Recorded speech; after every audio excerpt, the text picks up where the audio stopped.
తెలుగు రాష్ట్రాల్లో 450కి పైగా రోబోటిక్ సర్జరీలు సక్సెస్ఫుల్ గా చేసిన ఘనత మణిపాల్ హాస్పిటల్దే.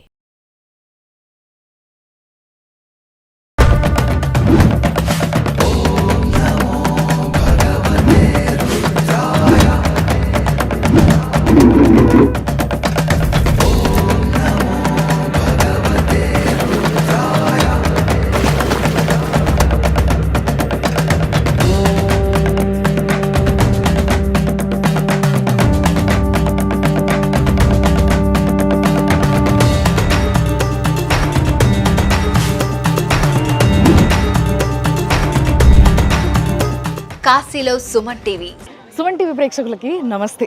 కాశీలో మీ అందరి కోసం మేము యాత్ర చేస్తున్నాం. ఎస్, కాశీలో సుమన్ టీవీ ఈ కార్యక్రమాన్ని మనకు స్పాన్సర్ చేస్తున్న వారు వారాహి సిల్క్స్. పెళ్ళైనా పండగైనా వేడుక ఏదైనా పట్టు చీరల ప్రత్యేక వేదిక వారాహి సిల్క్స్. సాంప్రదాయానికి సౌందర్యానికి వారధి.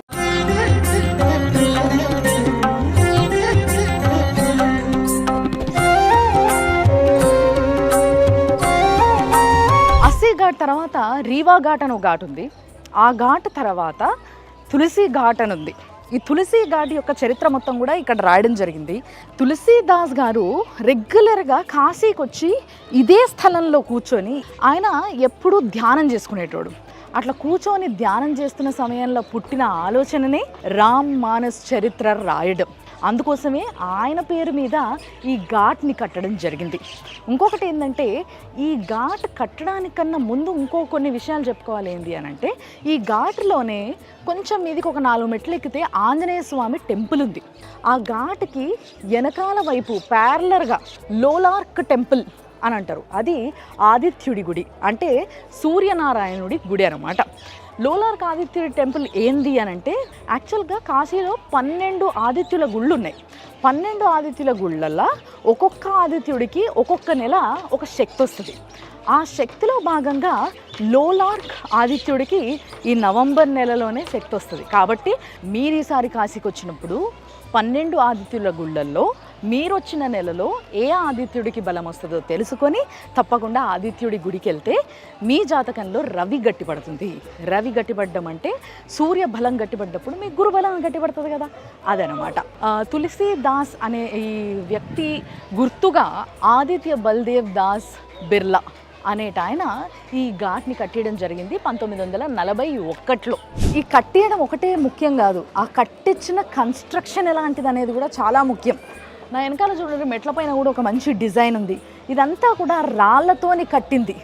అండ్ 1941లో కట్టింది అని అంటే, ఆ 41లో అసలు ఉన్న టెక్నాలజీకి వీళ్ళు తెచ్చి రాళ్లను ఏనుగుల పైననో లేకపోతే గుర్రాల పైననో వీటన్నిటిపైన మోసుకుంటూ వచ్చి వాటిని ఒకదాని మీద ఒకటి పేర్చడం జరిగింది. మీరు చూస్తే రాళ్ళకి మధ్యలో కూడా మహా అయితే కొంత మట్టి కనిపిస్తుంది తప్పితే మీకు ఎటువంటి సిమెంట్ కనిపించదు. సో కన్స్ట్రక్షన్ అనేది అంత గొప్పగా ఉండేది ఆ రోజులల్లో. అందుకోసమే ఇన్ని సంవత్సరాలకు కూడా ఆ కన్స్ట్రక్షన్ చెక్కు చెదరలేదు. మహారాజులకి కట్టించినట్టుగా ఒక ప్యాలెస్ని కడితే ఎట్లుంటుందో ఆ విధంగా కట్టడం జరిగింది. ఇంకొకటి ఏంటంటే, నేను ఇందాక చెప్పిన ఆంజనేయ స్వామి టెంపుల్ ఏదైతే ఉందో అది ఇక్కడ నుంచే దారి.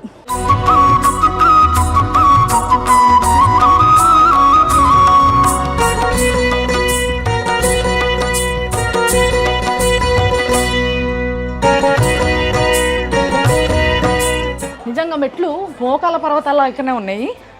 అయినా కూడా ఆంజనేయ స్వామి చూడనికి ఈ పై వరకు ఎక్కాల్సిందే. ఇగో ఫైనలీ తులసి ఘాట్లున్న ఆంజనేయ స్వామి గుడికి నేను వచ్చేసిన. ఈ కట్టడం కూడా చాలా పాతది. రండి ఆ స్వామిని మొక్కుందాం.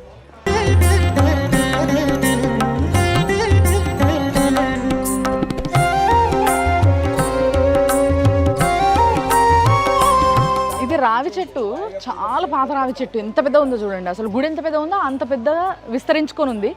రావి చెట్టుతో పాటు యాప చెట్టు కలిపి ఉంది. సో శనివారం రోజు వచ్చినప్పుడు తప్పకుండా రావి చెట్టు, యాప చెట్టు, మేడి చెట్టు ఇలాంటి ఏ చెట్లు కనిపించినా కానీ చుట్లు తిరగడము, మొక్కోవడము తప్పకుండా చేయండి. దోషాలన్నీ పోతాయి.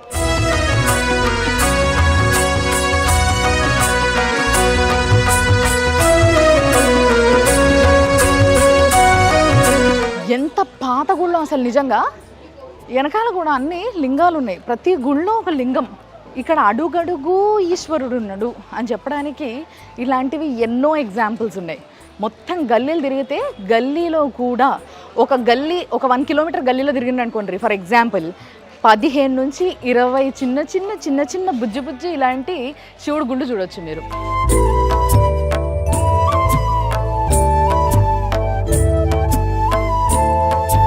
చూసారు కదా, మరి ఇలాంటివి ఇంకా ఎన్నో మీ అందరి కోసం సుమన్ టీవీ కాశీలో ఉంది. ఈ ప్రోగ్రామ్ని మనకి సమర్పిస్తున్న వారు వారాహి సిల్క్స్. కాశీలో Suman TV sponsored by Varahi silks.